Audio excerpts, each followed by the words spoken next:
Is it right you do a whole podcast about keeping up appearances? Yes. Wow. All about keeping up It's appearances. niche.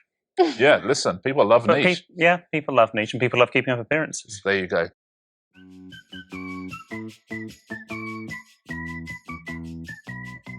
Did you freeze before? Well, yeah, it seemed to be me Zoom. I think it's me computer rather than me internet this time. My internet doesn't seem too bad. But I don't know. I can hear you fine. Always crystal clear. Yeah, I was trying to get a really good screenshot of your frozen face because you just look completely vacant. Before I went off? Yeah, before you went off. I think it's the computer because, like, even now my mouth is moving after. Ah, right. So yeah, that you can see that lag. Yeah. But I think it's the computer rather than the. Honest to God. Yeah, I don't like this. It's Carney, what's he going to do? Ready! Oh, yeah! So, welcome to this week's episode of the Keeping Up Appearances podcast.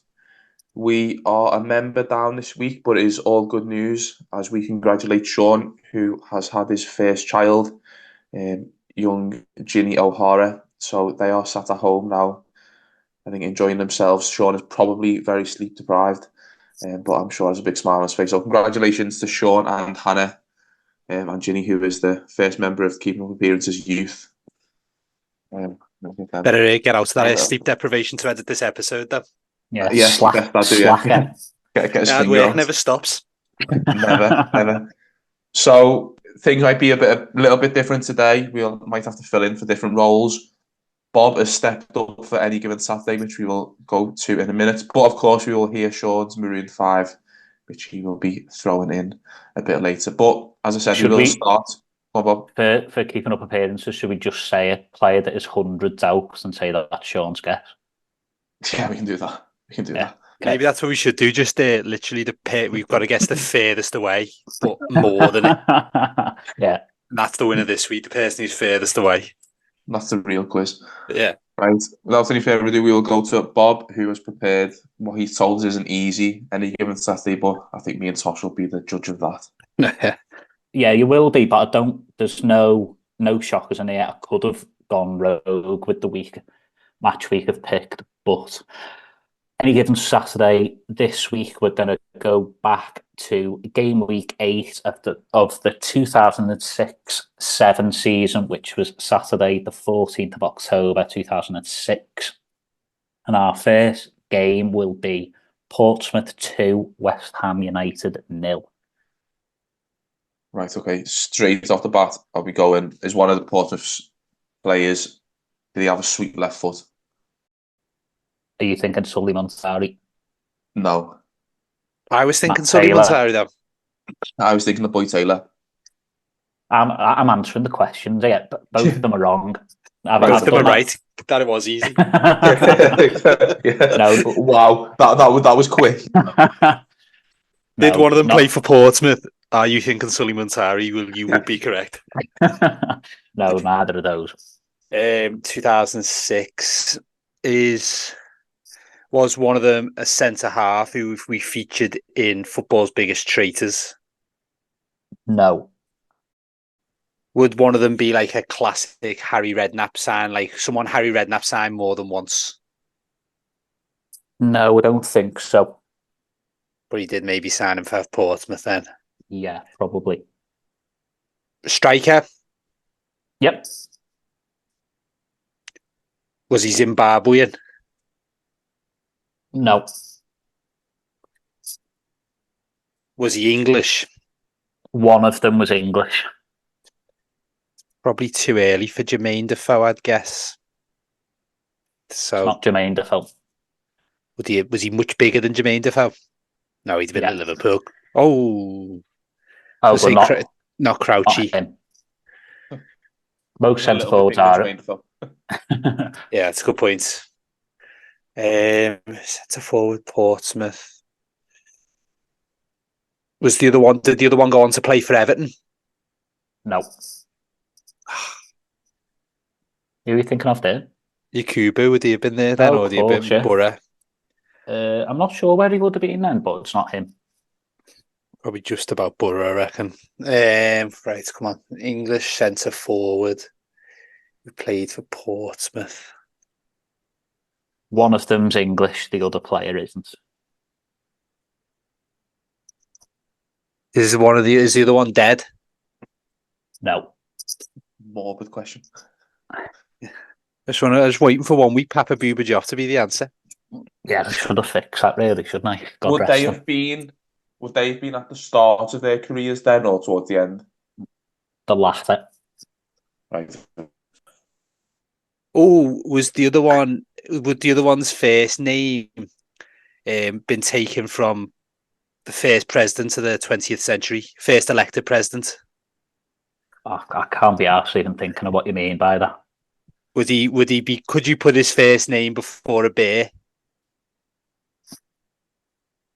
Teddy Bear, Teddy Sheringham. No, I was thinking Yogi then. Yogi. I took some. I don't know whether he was the first elected president of the 20th century, but Funny wasn't though, named after Theodore Roosevelt. So there's some facts for you. Was Great he? question. Well, no. Sorry, the teddy bear was named after Theodore Oh, I Roosevelt. thought you meant Sheringham then. Well, indirectly, he was. Yeah, I suppose. English striker. Would he have played for England? Yes. Did he score in his only game for England? Oh, He made more than one appearance for England. He played up front for Portsmouth. He played more than once. Uh, We're falling apart here. We need to do you want? I've got a couple of good clues. Go on, we'll take them then. Any good content we'll take. Probably won't be much today. So one of the clues you mentioned, Teddy Sheringham, famously had a feud with him. Let me finish the clues, and the other clue, as Sean isn't here, I've accidentally picked two players that Sean has nominated for the island. I think, well, we know the first one then is Andrew Cole. Yep. And the other one, is it a striker then? No, I mean... Yeah. Oh, but not English. I've mentioned him by another title. Oh, no. Not another title, a nickname that I've given him. European? No. A nickname African? you've given him? Is he African? Yeah. Oh shit! I've got that completely wrong. Sean didn't nominate him for the island. Wait, I thought you were going to say Hey, Canoe. I've got myself confused. Sean did nominate Canoe for the island, but I was thinking of JJ Kocher for some strange reason. Just to throw you off. Yeah, it is Canoe. Yeah, okay. Just cut all that other bit out, Sean, and just say me guessing Canoe. Yeah, that's all we need for that. Straight to Canoe. Again, we probably should have got them scorers quicker there. Yeah, maybe not Andy Cole. I can't even remember him playing there, to be honest. Neither could I. That's why I think that was the closest to a curveball I had, because that was a good one. I have no recollection of him playing for Portsmouth. Okay, so the second game is Wigan 1, Manchester United 3. We haven't had Wigan for about a week, so that's a good one. Do you really like the Wigan goal scorer? Yes. Is it Leighton Baines? Yes. Wow. United fell behind in the 5th minute. Leighton Baines rifling in a sensational 30-yard free kick into the top corner. Yeah. Is that your own words or? No, BBC. He did score the odd goal against United, didn't he? To fair amounts of penalties. Yeah, the first Premier League goal. But you went a bit too quick there, Callum, because I didn't get the chance to guess. Was it Paul Sharner? So that's a classic of the any given Saturday. Guess if he United. Yeah, we'll get Sean to pull his finger out so he can swap the Baines guess for your Paul Sharner. So. He needs to get some sort. He's a couple of weeks off work. He's needs something to do. Right, the United ones. These should be easier to guess. You'd guess, did one of them play for Everton and make his debut when he was 16? First question, yes. Second part of it, no. Ooh. It's not Rooney. Is he a Frenchman or the King? Yes. Mr. Louis Sahar. Mm-hmm. Great player. 3 separate scorers, by the way. Yes. Yeah. Is one of them a future Ballon d'Or winner? As in at that point? No. Is one of them a class of 92? No. Good question. Good question, yeah. Did any of the others play for Everton? No. Was the other one a striker? Was either of the other strikers? One of them was, yeah. Oh, so striker around. Was it Dutch? No. French? No. English? Argentinian? No. Oh no. Oh, sorry, I didn't mean Argentinian, actually. I think I meant Uruguayan. Uruguayan. Who would that be? Forlan. Oh, not him. I think he was probably gone by that. So striker, not that. Striker for United then. Give us a clue for the striker, Bob. I was going to say, is he a United youth product? No. No, so important. He's been a striker around that time, because that was the year one they won the league, wasn't it? Is he a manager? Was he a manager of United recently? Yeah. Oh, Ollie Gunnar. Yeah. I always forget he was there that late. He was that was going to be my clue. Not the manager thing, just you wouldn't have expected him to be playing this late. Well, Sean got him with a good keeping up appearance answer a few weeks ago, didn't he? He was very close, with a lot more than we thought. So we got 3 of the scorers, we got 1 more. Can you narrow it down to a position for us? If you ask. Positions. Oh, midfield. No. Defender. Yeah. Fullback. No. Centre half. Yes. Did he have a TV show about making people? No. Did he get ripped by Torres every time he played against them? Yes. Is it Vidic? Yeah. Yeah, not bad. Not bad. Is that all of them, yeah? That is all of them, yeah. That was all of them. We'll take that. We'll take that. We done all right there, to be fair. Fairly straightforward. I completely cocked up the first one with getting the wrong. Yeah, you were making up Man on the island. Yeah. I nearly said Jason Kumas, but I prefer not hosting. I've just decided. That's right. I'll host next week, and we'll take. You're too much the star player, Bob. To be honest, we need your guest. There's too many flat tires. And the Baines.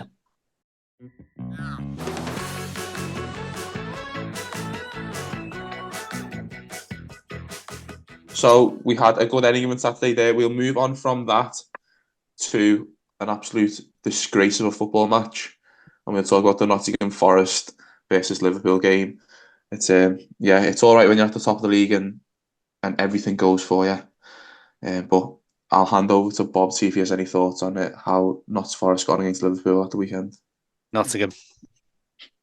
Well, last weekend, as I'm sure you were, I was just completely and utterly fed up of football, so I didn't actually get a chance to see any of the Notts Forest Liverpool game. I've seen some of the complaints via social media and stuff like that, but I can't really make sense of it. It's impossible to get like a sensible opinion on it, because you're either, well, if you're looking at Liverpool fans, they're just like, crack on, we've got another decision in our favour. Then Notts Forest fans are absolutely apoplectic about it.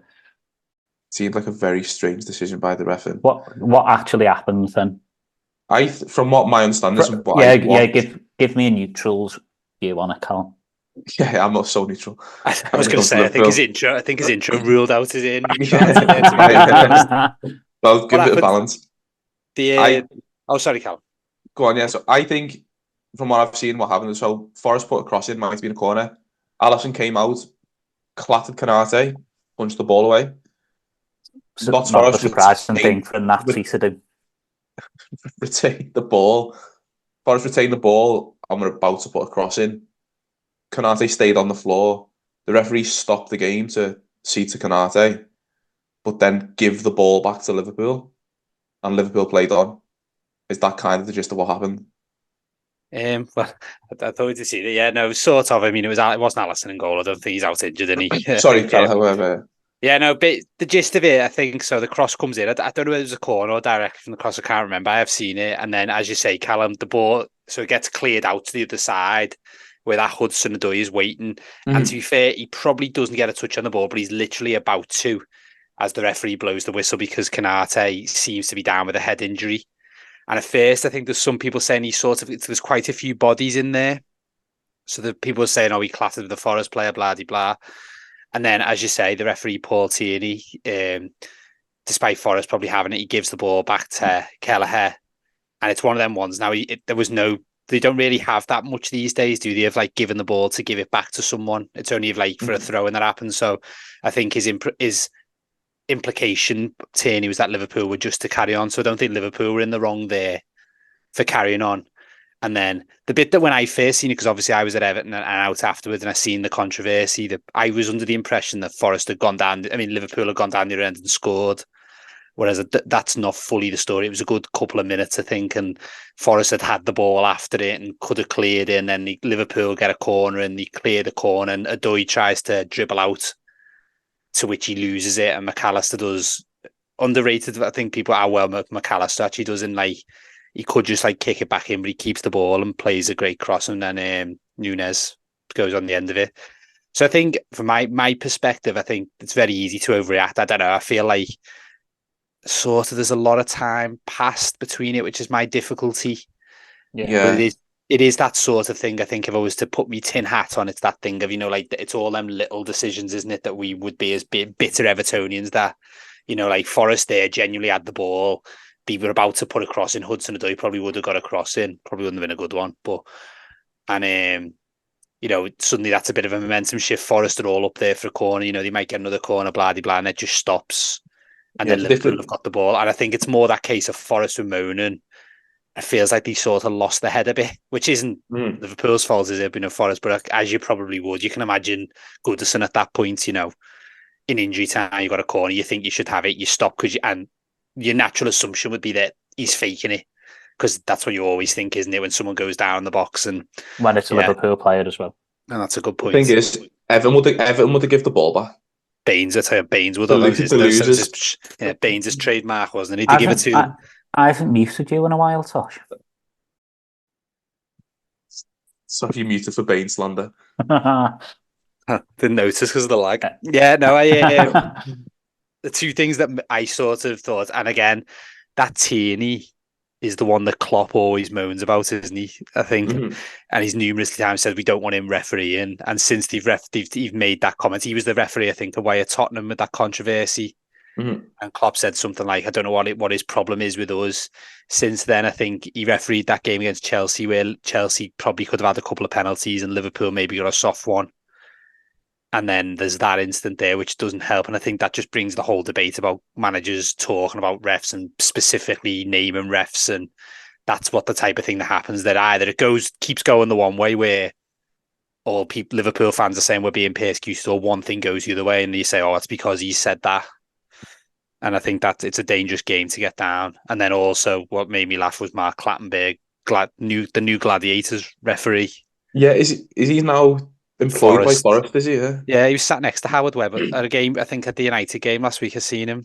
And they famously don't particularly get on at some point. But yeah, going from like refereeing Nitro and Legend and all them on a Saturday to complaining on Twitter, on writing letters saying about decisions, just seems a bit farcical. And that's, I think, the precedent that's been set recently, hasn't it, with people writing statements demanding footage. And I think I'm not a fan of referees. I actually really don't like that Tierney, and he came across very cocky at the end, the way he was like dismissing and sending Forest people off. But also now all it takes is one thing and people are up in arms, aren't they? And I don't know, but yeah.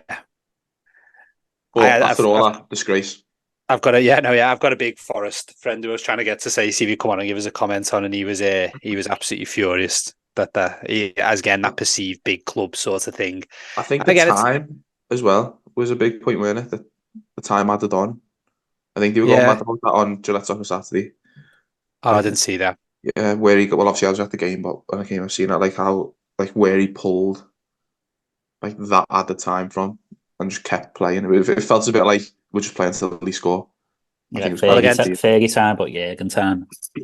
But did you see that the Luton managers, Rob Edwards, when they played United the other week, and United were obviously winning 3-2, and Luton got something like 3 or 4 minutes at the end of the second half and all the subs have been made, blah, blah, blah, and he just made a very tongue-in-cheek comment. He said something like, if it was the other way, it was only 4 minutes because United were, because we needed the goal, not United type thing. Sometimes, that's hard. It's hard. I never understand where they get it from. Like 7 seems to be like the new 4, doesn't it? It does seem like they just make it up, like on the spot of it. There's no seem to be rhyme or reason to it at all. But just doesn't know. Yeah, Liverpool are cheats, but we'll continue. It did do us a favour. It did. A dodgy decision did do us a favour, though. Realistically, didn't it? Got to say that. Takes us further away from the top 4 and for winning the league, Bob. So yeah, that is a good point. But and also not Forest are scabs, aren't they? So Bob, tell you what, you're going to be hated in the Forest community. You do know that. Good.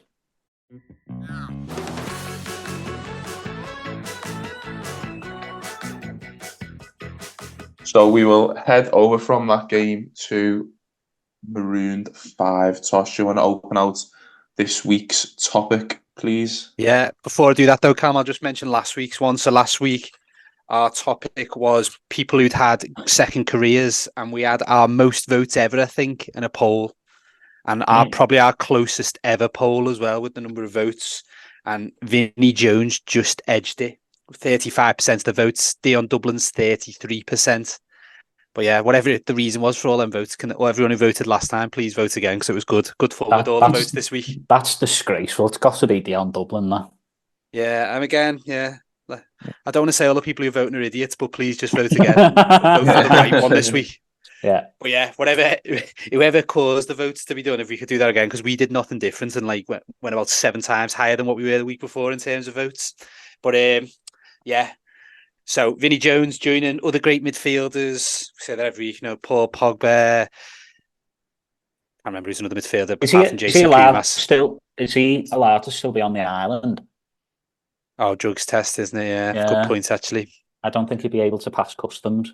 I like to think it's an island where there's not many rules and regulations, like another famous island. And we didn't mention Callum Hudson-Odoi before as well.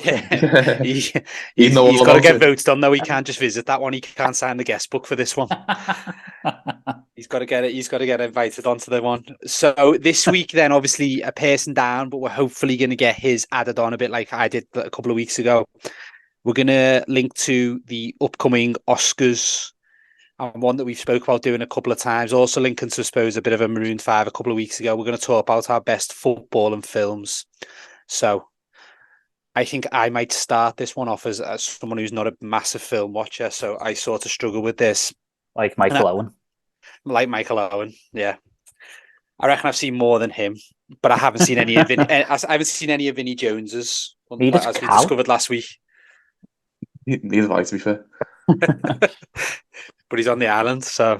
But he got him there, didn't it? So he's got his tell me. There. The hard man of the island, some are calling him. Yeah. Jason Kumas is terrified of him. Right. So my one I'm going to pick is going to be Escape to Victory. And I think it's a good one to go first. I think it's amongst those of a certain generation older than ours. It'll probably be one of them staple movies, which any football fan has probably seen. And it's probably one of them films that's on like Christmas Day and Easter Sunday sort of film. So I don't know how we're going to do this. I'll give a very quick plot thing. I've probably seen it a couple of times, but last time probably a good few years ago. So I'll do it from my best from memory. Prisoner of war camp, where there's obviously the German sort of people have got a bit of a football team, and then there's the campmates, the people who are the prisoners. They make a football team and they sort of compromise to have the match. And the film is basically just full of superstars such as Pele. Bobby Moore did have a list. I can maybe come to hand. Pele, Bobby Moore, Ozzy Ardiles, Mike Summerby, and lots of Ipswich players. Yeah, I was going to say the other actors. So Sylvester Stallone and Michael Caine are the two superstar actors. So nice little link to Everton with Sylvester Stallone as well. If he'd have been an Everton fan, then we could have maybe had a little Everton kit on in goal. But anyway, Sylvester Stallone's someone he plays, an American who's not interested in football, and he ends up going in goal for them and making some great saves. But anyway, what happens is they originally had a plan. They deal with the French. Do you want to jump in now, Bob? Sorry. No, just Pele apparently broke his finger with a penalty. while they were filming it. Oh, good knowledge. Yeah, I think I had heard that before. I've forgotten that. So good. But yeah, anyway, the end up, I won't go into too much detail in case anyone wants to watch it. But they played a football match against a very biased referee and a very biased German thing. They end up, I think, drawing the football match. Pele scored an unbelievable overhead kick, and Sylvester Stallone making a lot of great saves. He might save a penalty, but I can't remember that. But he certainly makes lots of great saves, despite being a novice in goal. And yeah, and as all the crowd invade the pitch and the escape after the game, so he could have, the point I think the film is, he could have escaped at half time. He'd found a route out of like the changing room, but he chose to stay and play the game, which seems like a silly choice, really. I think if you could escape from a prisoner of war camp at half time, you do that rather than just finishing a game. I don't know. Depends how good the game was. Yeah, but they were getting beat at that time. I just got off me. But yeah, no, that's the Everton fan coming out of you there, Tosh. Yeah, maybe, yeah. But yeah, no, I would say just a film. I remember watching it younger with my dad, saying you should watch it. I think it's one of them films where if you watched it back, it's actually probably not that good, but it's probably just a sort of bit of a notorious film back in the days when there maybe weren't as many films and there wasn't as many things. But, you know, quite a big cast. Sly Stallone, Michael Caine, Pele. I also read like they had a lot of Ipswich footballers playing, like Russell Osman, John Wall, Kevin Beattie. Darren Huckabee. Don't think he was there. But I think they said like some of them had to be like do the football scenes for Sly Stallone. Like basically a stunt double thing. It was quite good for some Ipswich footballers to say they've been a stunt double for Sly Stallone. So, but yeah, no, enjoyable film. I haven't seen many, so I can't really contribute much. Have either of you seen it? I have, but not in a very long time. I think the main case for it to go on the island is the cast. Yeah, all the stars and the Ipswich players. Yeah, and you know Mike Summerby as well. All the stars, including the Ipswich players. I think you mean, Bob. Oh yeah.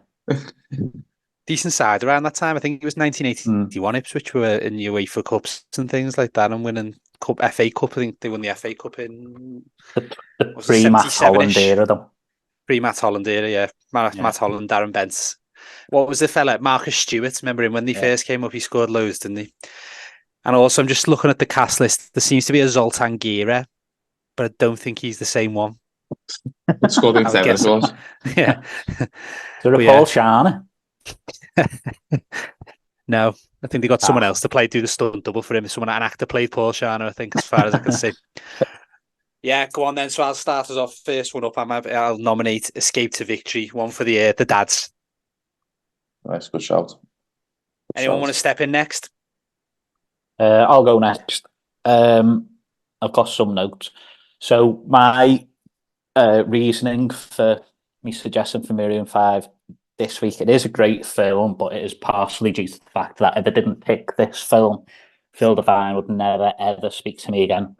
And saying that, I probably should pick a different film now. But anyway, it features a comedic football management team of Scouse icon Ricky Tomlinson and everyone's favourite former professional footballer turned quiz show host Bradley Walsh. So what's not to love? The film I'm talking about, of course, is Mike Bassett, England manager. Film starts with the bigwigs of the FA trying to pick a New England manager because the fella they've got in charge has had a heart attack. They go through a list of countries, nobody wants the job. And they end up settling on a relatively unknown manager called Mike Bassett, whose only experience has been in the lower leagues.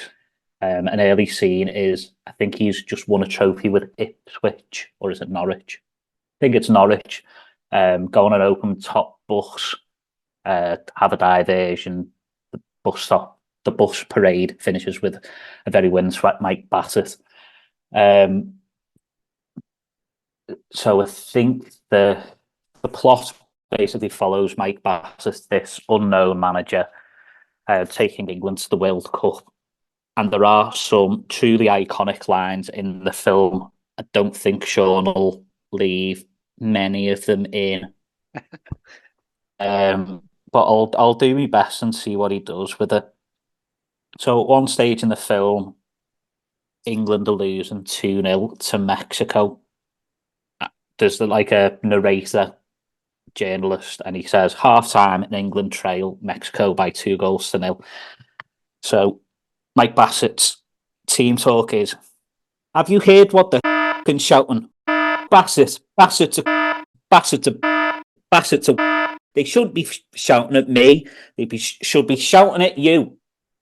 And you know why? Because it's half time and we're 2-0 down to the f***ing Mexicans. What the f***'s wrong with you? Get your f***ing fingers out. Where's your bottle gone?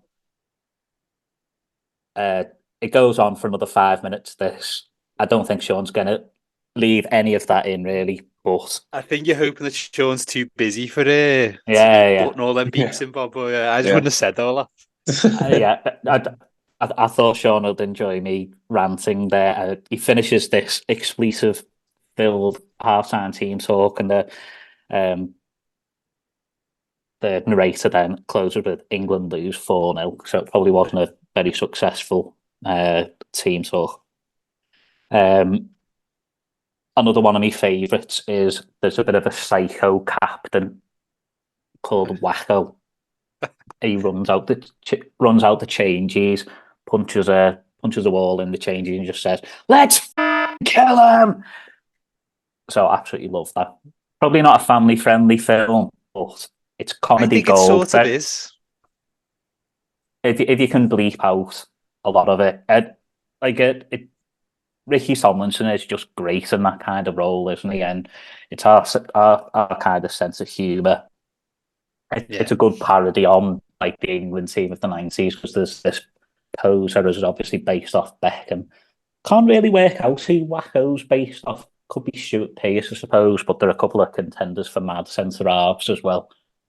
What was it? Did the idea come around from after that? It was obviously after that Graham Taylor documentary, wasn't it? So I imagine it was sort of loosely based. I know as you said, some of the other characters are based on people later, so it's probably amalgamation. It probably came around, which is also an unbelievable football documentary. If anyone's not seen that, The Impossible Job. Yeah, there's a bit of a loose cannon maverick drunkard playmaker who's obviously based off Gaza as well. So I think it's between like late 80s, early 90s to mid 90s that they've got the inspiration for the characters from. I don't really think I've done it justice there, because I just wanted to swear as much as possible without the boss here. So while the parents away. Yeah, exactly. So yeah, but I think I was just saying, I think Bradley Walsh is based on like filming of that documentary. My favourite bit is there's a couple of bits that stand out to me, that apart from the ones you said, where when he's dancing on the bar and he sees Pele. And he slags him off. Yeah. And the other one is when just the lead up to that is he I can't even remember the character's name. I think it's Tonkinson or something like that. The Gaza character is trying to influence Mike Bassett to have a couple of drinks, and because he's getting abused so much, he's on antidepressants, and then he just has one more, "I'll go on, boss," and then the next part of the film is him like dancing on top of the bar, taking his shirt off, all that kind of stuff. So brilliant film. And the after bit, just the other one, is it after the Mexican game when he goes like that, where they sat round the sail, and he goes, "Tell you what though, that Mexican's one hell of a player." Yeah. Cheers for Ramirez. Cheers for Ramirez. Yeah, I watched. I was going to try and watch the whole film, but I watched the top 5 moments, and it's just comedy gold. Great film. Yeah, no, I think that's going to win. We should have maybe got Phil Devine on to collaborate with you. I should have done really, but I couldn't have done that, because he would have just quoted the whole film word for word. I'm not sure there are many people not enjoying that. Yeah. Right then, Cal. Yeah, so I think that's a great one, to be fair, Bob. I don't think it's possibly beatable, but I wouldn't say my nomination is the best film in Marooned 5, but I think it's definitely in the top 1. I am going with The Damned United. No. So yeah, I think it's a great story. I think it's being criticised for possibly not being too historically accurate at times. Neither was Escape to Victory, to be fair. Yeah, but I just think it's no, that was a documentary. I think Escape to Victory. Was it? No. Yeah, I think so. But yeah, I just think it's it's a great film. Obviously, Sheen is just absolutely incredible in it, in how he plays Clough. It's just like unbelievable. It's obviously very funny. It's quite like exciting at times as well. And obviously, it's just I think it's a bit different to the other football films that are knocking about, in the way it's played and the way it's like how well it's acted. I think is definitely a big point in it. Obviously, it's before our time in terms of football and the culture of football and that kind of era. So I think that's kind of interesting as well to sort of see football back then almost. But yeah, I just think it's a great film, and yeah, I think Sheen just makes it. I think it actually didn't do too well in like the box office and stuff. But I think quite niche though, really, isn't it? I don't think many it, of these films are box office smashes, are they? No, I think it was just obviously like very well received by like the people. But again, even like Clough's family kind of turned their backs on it almost. Oh, really? Yeah, no, they refused to go and see it. When it released, they refused to go to the premieres and stuff. So yeah, I think there was definitely like a bit of tension between the makers of the film and the Clough family. Again, I think a lot of the Leeds players as well. Yeah, I think because of like inaccuracies, so they said. But yeah, I just think it is a very, very, very good film. I think the football scenes are great in it. Sheen's great in it. The story itself, I think is good. It's fun, and obviously Clough as a character, Clough, like in real life, is obviously just like kind of very eccentric and very funny, and just one of those people. But yeah, I enjoyed it. I think did we go and watch that together, Tosh, or have I completely made that up? Yeah, we did. Yeah, we did. Yeah, I thought so. Yeah, good memories of watching it with last Tosh week. as well. Last week it was as well. I said we should invite a Bob. I would have spent, because the Notts Forest thing, I would have just spent the whole time heckling. Yeah, so a film with good memories as well. So yeah, I'm going to throw in The Damned United as my shout for best football film. I think it's one of them, isn't it, Carl? I think I loved it, and I think it's one of them, isn't it? As you said, it is very niche. I think it's very sort of, it's just, unless you know about that and you like Clough and you know that story, it is sort of. Have you read the book? No. The book I read that. Not another book. I wasn't even trying to then, but since we've mentioned it, The Damned United. Is it David Peace? Is there a David Priest? I can't remember. It was someone like that. So I'll have to check that one. Yeah. But yeah, no, the book's done like very cleverly. Where it's obviously was it 44 days he was in charge of Leeds? So they sort of do it in a sense like it's sort of like the film where it flashes forward and back, where like 1 minute it's talking about him at Leeds and then it's about Derby. And it's just, the book's very good like that. I think a lot of it was based around truth, but very heightened. I think like a lot of the Leeds players say like, because they treat him very hostilely. That's the word. I don't think it is a word, but I don't think it was as true as the book suggests it was. But obviously, if you're going to make a book or a film, you're going to do that a bit. You need to make it a bit. Yeah. Slice Stallone probably wasn't a top keeper. Yeah, probably not. Yeah. But good at all the other sports, boxing and that. So, great shout. I'm a big fan of that as well. I think at this point, we're going to hopefully be able to hear from Sean, who's going to go with, I think, we'll let him say if this works. And say it yourself now, Sean. That's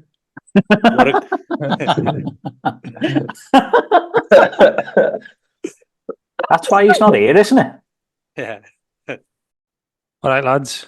So obviously I can't be on the recording today, but I didn't want to miss out on putting forward my nomination for Marooned 5.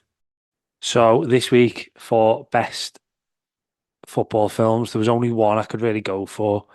Could have made an argument for a couple of others, but at the heart of it, I can't look past this film because when I was a kid, it was one of my go-to films. I don't know, it always brought me a little bit of comfort. It's that it was always the one that I kind of went to.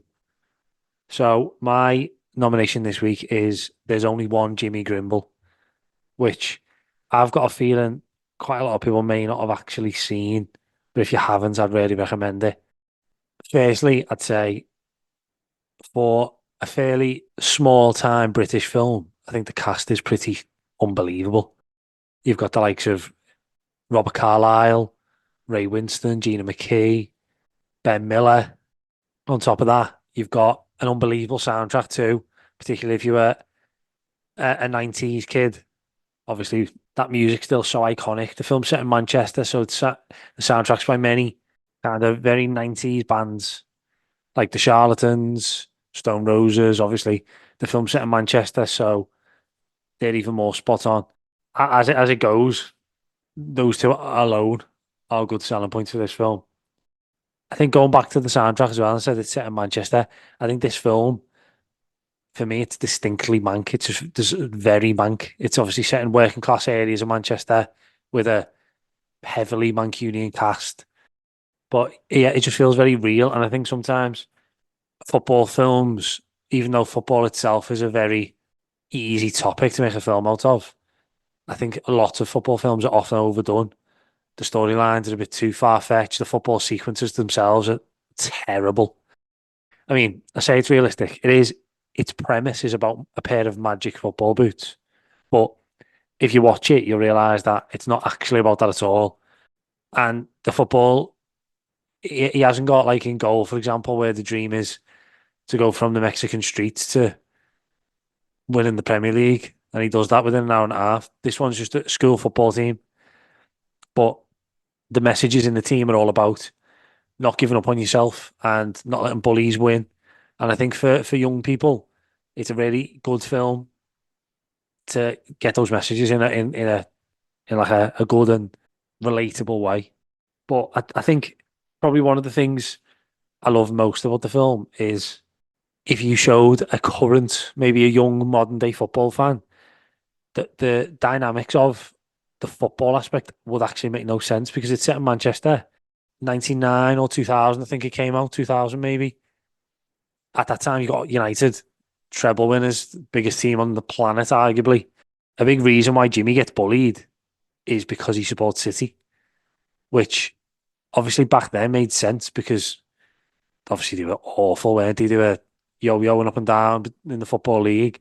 But if you showed a modern football fan now, it would almost be the other way around. And I love that, the fact that it ages it so well and it dates it so well to the point where you can kind of pinpoint where that film fits in football history at a time before all the money was in football.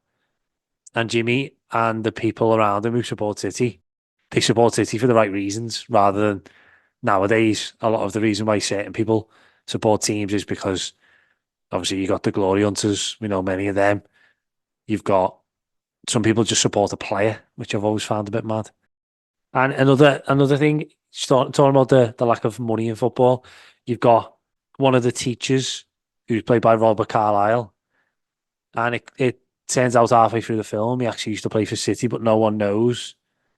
And I think if you look at the way football was then in the 90s, or I assume when he played 70s, 80s in the film, people would finish and then they'd have to get a second job. It's not now football now where you got players who are made for life. I was watching an interview with Jamie O'Hara this week where he said over the course of a 5-year deal at Wolves, he was going to make £9 million, something like that. If he'd have invested that wisely, he'd never have to work again. This teacher had to. You see, I think Barry Horn, former Everton player, he's currently or was a teacher anyway, over in the Wirral. And it's just, yeah, again, another sign of how football's changed. And I think modern day football fans could maybe do with watching it. It's not really heavy. It's not like a historical look back, but it's just a little glimpses into the football world that people might not know because it's before their time. And the final comments I'm going to make, I've got a little thing for at the very end, but the final comments I'm going to make is another thing that stuck with me this week, which is actually pretty sad, if I'm honest. I was doing a bit of research on all the actors to see what they're all up to, and well, potentially thinking about if I could try and find a way to get one or two of them on the podcast. And I found out that one of the main characters, probably you'd say the villain of the piece, Gorgeous Gordon, he actually passed away a week ago, which I just found a bit mad, the timing of that. Obviously really sad, but if there's one thing he's done, he's left a legacy for football fans like me who still love this film. So yeah, that's my argument for this week. Hopefully it'll slot in nicely into this conversation. Obviously the lads can't comment on it, give me any feedback, but hopefully I've done it justice. And just before I go, got a little quiz question for everyone, and I'm going to need you to comment either on the YouTube or on Twitter, Instagram, something like that, if you think you know the answer. So, one actor has appeared in at least 2 of the films we've mentioned so far today. So, either Escape to Victory, Mike Bassett, The Damned United, Goal, or Jimmy Grimble. One actor has appeared in 2 of those films. Can you name that actor? Nice one, lads. Well, what a great one that was by you, Sean. Well done. I really like good that job, one. Sean. Great film. well done, Sean. We should Great do this film. more often like this, Sean, because that was your best. That was the best I've heard from you again. So well done. Right then. Don't insert yourself. Yeah. It's The 5th one we're going to pick as the obvious one. I had no say in this. Sean said we should go with Goal. What do you reckon, Bob? Yeah, I agree. I don't think I've seen Goal. I think I've seen Goal 2. Well, Goal 2's got Tommy Gravson in, so yeah, exactly. I've seen 2. the one at Real Madrid. No, Goal's like a classic football film. Yeah, it's like prime for our age group as well, isn't it? Yeah, well, that's our obvious one anyway. So Goal, or any of the Goal films. It's a Goal. None of ours were made into trilogies, were we? So true. I suppose Mike Bassett went to like a TV series, though, didn't there was a telly series and there was a crowdfund thing to try and get a sequel made, but it never happened. So I suppose if we get the sponsorship in, that's the first project we can lead on. I was going to say, imagine after this podcast, there'll be that will probably Clamoring. reignite with the sort of backing we've got. Yeah. Right then. Yeah, so concluding our Marooned 5 then. So for Oscar special, we have the best film to take for all the lads to watch. Escape to Victory, Mike Bassett, Damned United, Jimmy Grimble, and the obvious one, Goal. So if you could get over to X, as I say, lots of people voting last week and it was very good, much more exciting. So if you could do that again, please retweet, etc., to try and get as many votes as possible. That would be much appreciated. But yeah, I don't know who we're passing on to now for the game. Has anyone got a random wheel or? Yeah, go on, I can do it.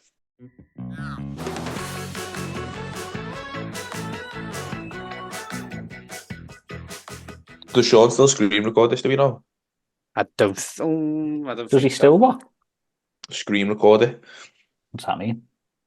Like you screen record off your phone, so like a screenshot, but it's a recording of it. Yeah. So like you show the video. Idea.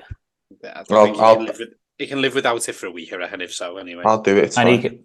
If he's pulling his finger out as well, he can just do it himself, can't he? Give him more work. That's what notice you've done this week, Bob. You've given more work to do. Right. The winner is Manchester United versus Everton. It's going to be a depressing one, that isn't it? I think. Yeah. Might be good. Might be good enough for a point there. Nah, no chance. Might be good enough for a point. Martial's fifth again, isn't he? So yeah, I see. Now he's back in training, isn't he? Yeah. Just for our game, just wheel him out to play us. Yeah, I don't know. I feel like they're sort of, you never know with them, do they? Like, obviously United lost a couple on the bounce. They're not very good at all, and obviously we're not particularly good. Although I think there's an element of people are getting a bit too carried away with Everton about sort of the terrible winless run. I know, but again, like, you know, even Saturday, like they've done extremely well to lose that game there, haven't they? Like, there's only Everton who would have lost that game. That was like, you know, and people who are sort of, don't know, Dyche, he's not the most exciting, but you know, that's not his fault. We've lost that game there. You know, Beto scores that penalty. You know, McNeil scores that chance just after we go 1-0 up. It's just I don't know. I'd almost forgotten about the penalty because his actual goal was so good, but obviously that was mainly the cross. But yeah, I think even his goal wasn't even that good to come off his shoulder, didn't it? Yeah, definitely. Calvert-Lewin would have missed it. Calvert would have put it in. I think it was like, I don't know how he managed to lose that 3-1. Yeah, it's mad. I think it wasn't like just capitulated, didn't he? Yeah, we played okay in parts. I thought it wasn't as, like, as you said, Tosh, it wasn't as bad as everyone made out. But we done more than enough to at least get a draw. We probably done enough any other week to win that game. Yeah. We just can't kill games off, can we? I think after we scored, we seemed to have like a 5-minute spell where we looked like we were going to get a second. Then it was a bit like it hasn't happened, and then we conceded. It was like sit back and that. I don't know. It was strange. But on another day, as you say, Beto's pen goes in. McNeil's one. The keeper just doesn't save it. McNeil had about 3 other shots that the keeper just managed to get to. Yeah. Calvert-Lewin had that one where the keeper just tipped it over him. I think for the large part, actually very unlucky. You can write off the third goal. That just happens when you chase it. Yeah, when you chase it. But yeah, it's just frustrating that we just can't seem to kill games off. We can't seem. So many times this season we've done enough to win, but lost, which I think is kind of like a bad feeling. Well, again, there's that's the stat about like the difference between our XG and goals scored. The difference between that is like twice the difference anyone else's in the league is. Yeah. Sometimes ours is like 12 or 13 less than what we should have scored, and like I think Brentford do like 6 or 7. And again, I think it's just I'd say like even that McNeil one you say about Callum, that Harrison, it comes to him there. He should be shooting himself. He shouldn't have got to position there, and he's dreadful. I don't know. There's times I think he's half all right, and I can sort of see he's a bit like I think we kind of talking about the other week. You can see how he would have worked in like a Bielsa system of sort of running and working, and there's times you think like he does like again his stats, not to go too stats, for Leeds and at the start of the season, he was like chance creation and things like that are good, but he's so wasteful. He's a headless shade. Yeah, he just loses the ball at every single opportunity, and he needs to get a shirt that fits him. Yeah, it was I don't know, but I think I've seen something like the top 3 goalkeeping performances this season. All being against Everton. I think it was him at the weekend, Leno, and Jose Sarfa, yeah. It's just how many weekends can you just say that we've been unlucky though? Is it unlucky if you're just not scoring? But it's also the other elements of if Calvert-Lewin's out the team now and Beto's wouldn't go 20 games without scoring. So I don't know. Calvert-Lewin wouldn't go 20 games without controlling the ball properly though. So now again, I don't mind. I feel a bit sorry for Calvert-Lewin. I think he's not been played as badly again. Bit of unluckiness and things like that. And again, if he's on the pitch, he probably scores that pen. To be brutally honest, he might not win it, but I suppose. And I don't know. Just the other element of unluckiness for me was the fact that 2 away games in a row. We've had that AU scored an absolute worldie, and that Succes. They'll probably never score a goal as that in the Premier League as good as either of them, and they're the two to sort of decide goals. Because West Ham had no ideas of winning that game there. They were taking the point. Yeah. They didn't even do. I don't even think he'd done enough really for a point. Really. That's what I mean. But I'm saying that's sort of the worry which I think is becoming more recently the last few weeks is that the likes of Palace, for example, a couple of weeks ago, and that was a different game. I thought they were much worse against Palace. Palace aren't even thinking about doing anything, and they just go 1-0 up. West Ham, they scored it from a corner, a set piece. That can happen, unfortunately. We've scored a lot from set pieces, but again, they're probably thinking, God, we're lucky to be 1-1 here. Let's get out with that. 2-1 up. And then 3-1, the 3-1, as you say, Callum. The other note on the 3-1, Garner, who I'm a fan of, I know he's been getting a bit of a stick recently, but he takes a corner, he hits the first man, the referee says, no, take it again. Bear in mind the boo boys at Everton waiting to shout at you. Would you have made sure you didn't hit the first man there? Yeah, just do the overhead it. Yeah, I'd get it kicked out for a throw in the other side rather than doing that again. Yeah. Just unbelievable. I couldn't believe that. And then he gives it away, doesn't he, for the goal? So I think his head had gone. Yeah. Can we move on? It's too depressing talking about Everton. Yeah. So predictions. 5-0 Everton after that. I'm confident. Yeah. All our goals are going to go in this weekend. 1-0 United, Martial, definitely. I'm going to go 1-1. Right, I will. Oh, damn it, I'm not getting 1-0. I thought we go with 5-0. Go on.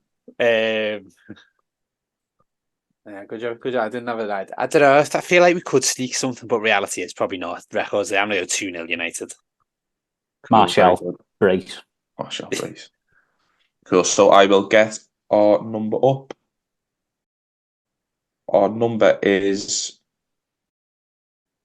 146. Any ideas for song of the week? Do with films? Skyfall. Why Skyfall? It's in a film, wasn't it? It's in a film, innit? Yeah, look, they're bland. Do you know any other songs in films, or? That's a good topic, that. Tosh has only seen 3 films, so... I know every James Bond one's got a song, so just all of them. Live and Let Die for Bob. Bob would like that one. No, I don't know. Do Daddy Cool for Sean. Right, okay. Or Papa's got a brand new bag. Pick one. Daddy Cool. Okay. So, song of the week this week is Daddy The one Cool. called Daddy Gimp, or? You can change the title if you want, but yeah, shout out to you, Sean.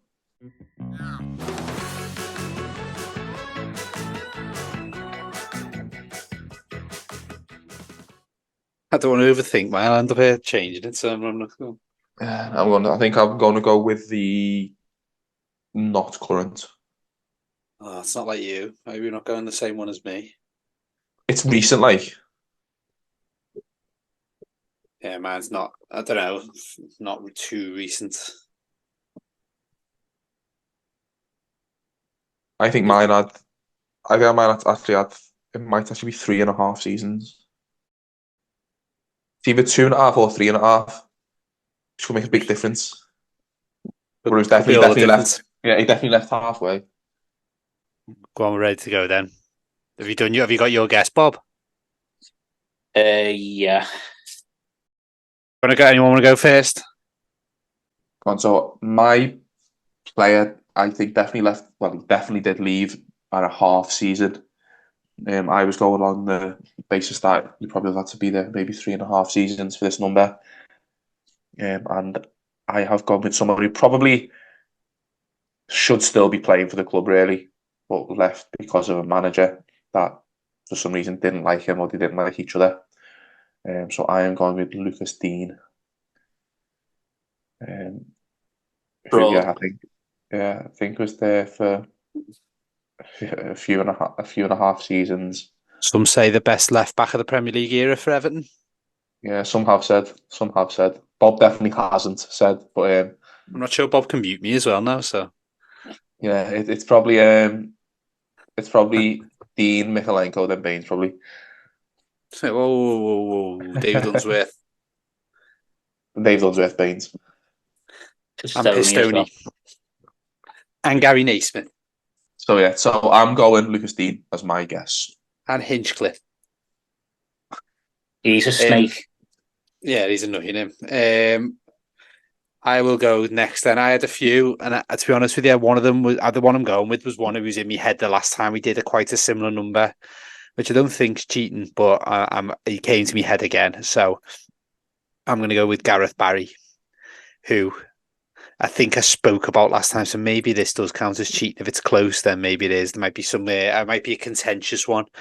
Might be the equivalent of giving the ball back to Liverpool. This if I was to win with this, but yeah, I just think same sort of thing as Callum. I think he was there for like most of Martinez's time, which is about 3 years ish.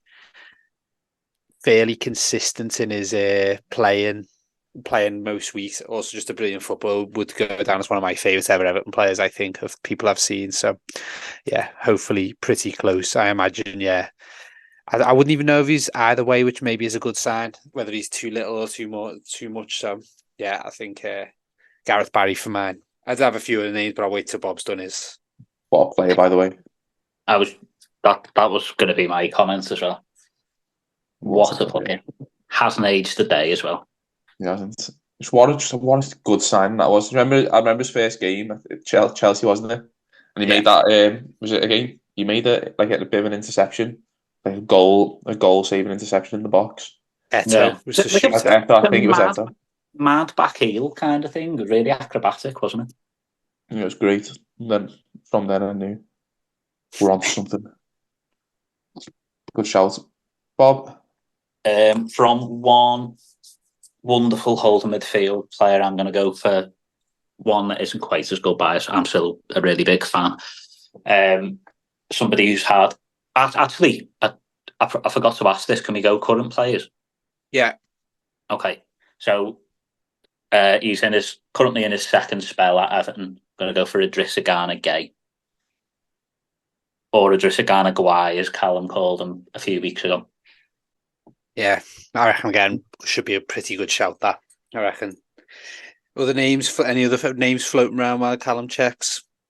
I was thinking, I don't know. James McFadden. You've already had him. I was thinking Johnny Heitinger popped in my head. Ooh, that's not a bad one. Just thinking 3-4 years. That was the other one, but I reckon if I hadn't had Barry thoughts from last time, I reckon I'd have gone him. I was half thinking Richie or Decore. Oh, Yeah. So they signed at the similar time as Dean, were they? I think possibly. No. Was Richie and? Oh yeah, no, Dina. Sorry, I thought you meant Decore. Decore, I don't think was he? No, I think Rich.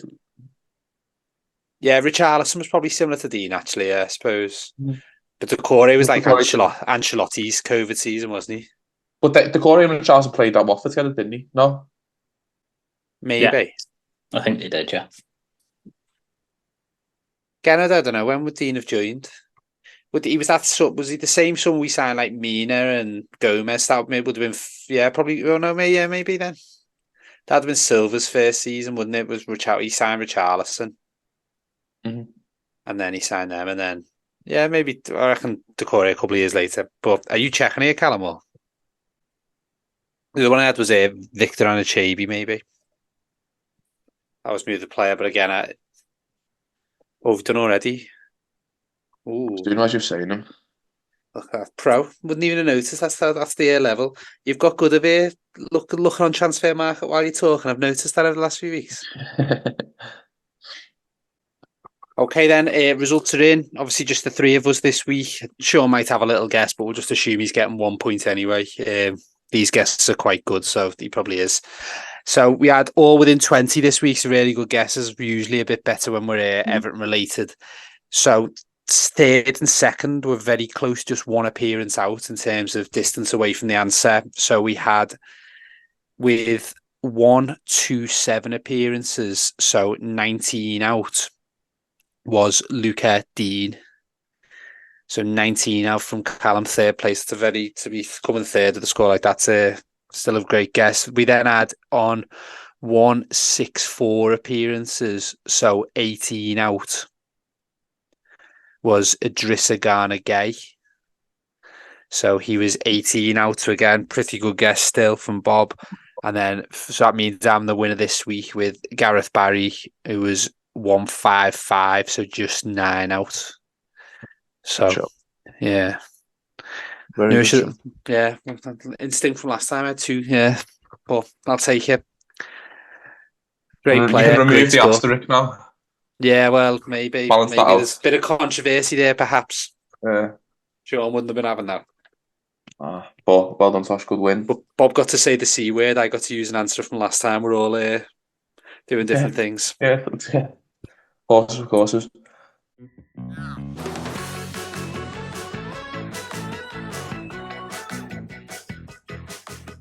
So, thank you very much for listening to this week's episode of Keeping Up Appearances. Again, congratulations to Sean and Hannah.